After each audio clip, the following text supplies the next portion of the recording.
Recognize Senator Robin Padilla. Ginang Pangulo, nais ko lamang pong linawin yung mga napag-usapan kanina.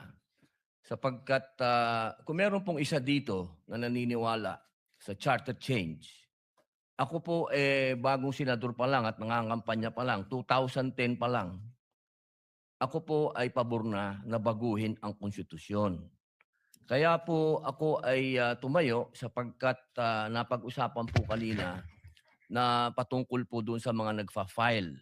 19th Congress, 20th Congress, may pina-file po ako. CONCON, CONAS, ganyan. Kaya po ako, noong tayo po ay naging minority na, nung sila na po naging majority, bago pa lang po ako maging minority, ibinigay ko na po ito kay Senator Kiko Pangilinan. At siya nga po ang naging chairman nito.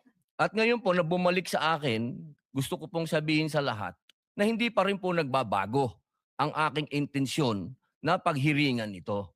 At katunayan, nangyari po itong ganap na ito. Ako na po ang pinakamasayang tao dito dahil napag-usapan po ang charter change. Inuulit ko po, ako po ay pabor dyan. At ako po ay number 1 na isinusulong ang foreign investment, papasukin dito, parliamentary form of government at federalismo.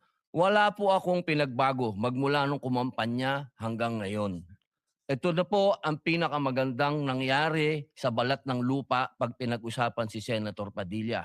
At sana po, mga ginoong at ginang, napakaganda po ng nangyari na nag-uusap tayo dito sa plenaryo.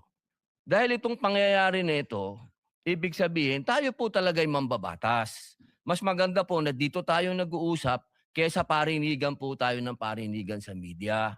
Ito na po yung pangarap ko. Ito po yung Westminster na sinasabi. Mag-usap tayo, magdebate tayo. Ito na po yun.